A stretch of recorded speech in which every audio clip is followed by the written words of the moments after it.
In 1960, this stretch of coastline was mud flats, sand, and a fishing and pearling town of maybe 20,000 people. No fresh water anywhere nearby, no real agriculture. Summers that regularly cross 45, sometimes 50 degrees Celsius.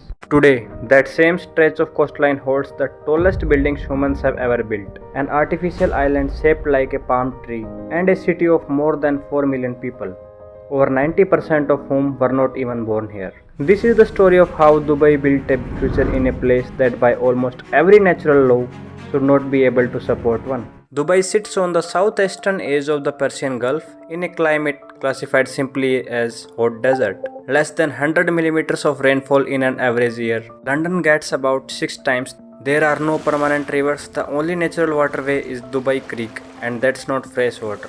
It is a saltwater inlet straight from the Gulf. So if you are a fishing village here in 1800s, your options are pearls, fish and trade with whosoever happens to sail past. That's genuinely it. No farmland to fall back on, no forest, no obvious reason for a major city to exist in the exact spot. Everything that came after, the skyline, the population boom, the tourism, had to be built almost entirely from imported ambition. Imported labor, imported materials, imported water, even imported sand for some of it, weirdly enough.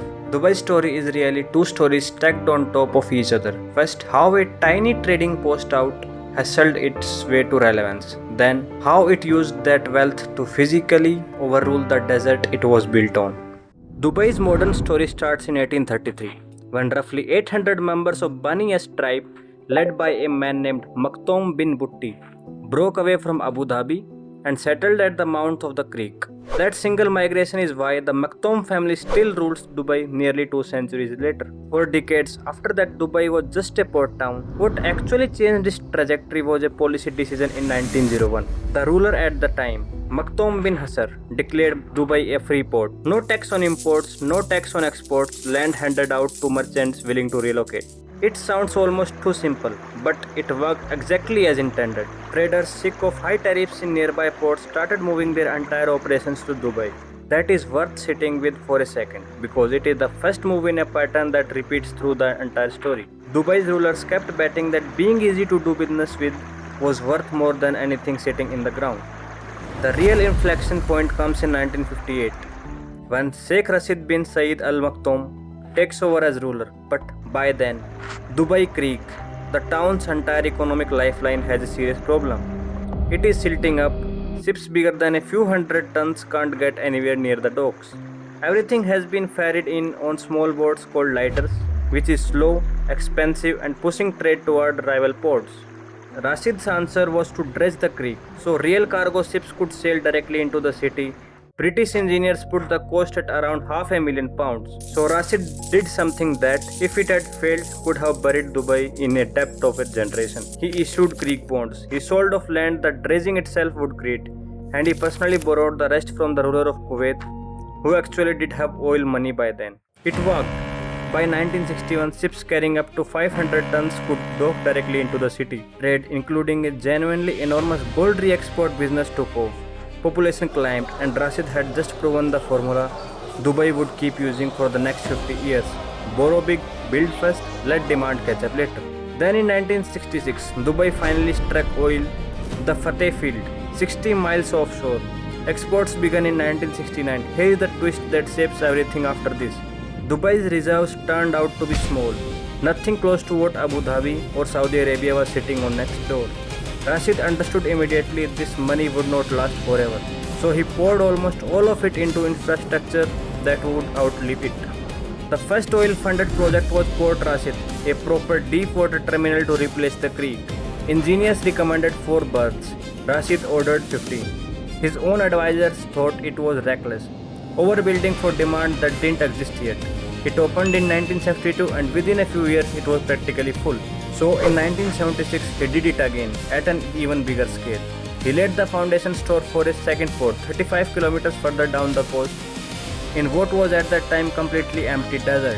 It opened in 1979, and today, with 67 berths spread across more than 130 square kilometers, it is the largest man-made harbour on earth. built once again years before the demand to justify it actually showed up. Then in 1985 came the piece that made the whole gamble pay off. The Jebel Ali Free Zone, JAFZA.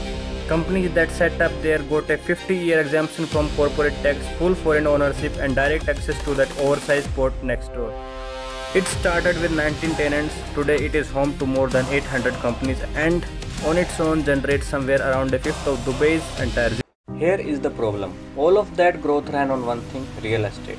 Brought with borrowed money, state-linked companies owed tens of billions of dollars. Then 2008 hit. Property prices fell by roughly half, almost overnight. By November 2009, Dubai's World, the company behind most of that borrowing, announced it could not repay $26 billion on time. Markets panicked. Dubai's total debt somewhere between $80 and $100 billion. Abu Dhabi stepped in with a $10 billion bailout that December. Weeks after that bailout, on the very night Dubai opened its half-mile tall tower to the world, it renamed it. Everyone had called it Burj Dubai for years. Live on stage in front of the planet, they renamed it Burj Khalifa. After the ruler of Abu Dhabi, the city that borrowed the money named its greatest monument after the neighbor who bailed it out.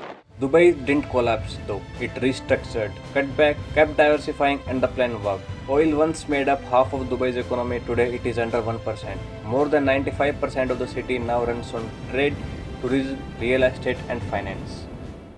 So, where does Dubai go from here? In 2021, the government released the Dubai 2040 Urban Master Plan, its 7th master plan since 1960, and the first built entirely around sustainability. The goals: double the city's green space, grow public beaches by 400% and turn 60% of all Dubai's land into natural reserves by 2040. Population is expected to nearly double from 4 million today to about 7.8 million. The Mohammed bin Rashid Al Maktoum Solar Park, south of the city, is already the largest single-site solar installation on Earth, producing close to 3.9 gigawatts with plans to more than double that by 2030. The long-term goal, 100% clean energy by 2050. None of that erases the harder questions. Cooling and hydrating millions of people in one of the hottest places on the planet takes enormous energy. Desalinating almost of all your water forever is not cheap. And the labor questions from decade 1 still have not gone away. The real story of Dubai is not that it solves the desert, it has not. It is that every time something pushed back, Dubai answered by building something bigger. Whether that keeps working for another 70 years is genuinely an open question, but betting against Dubai has not paid off yet. So that's Dubai. Less a story about oil, more a story about a small trading family that kept making massive bets nobody else thought made sense. A dredged creek, an oversized port, an island shaped like a tree. For more such videos, subscribe to our YouTube channel.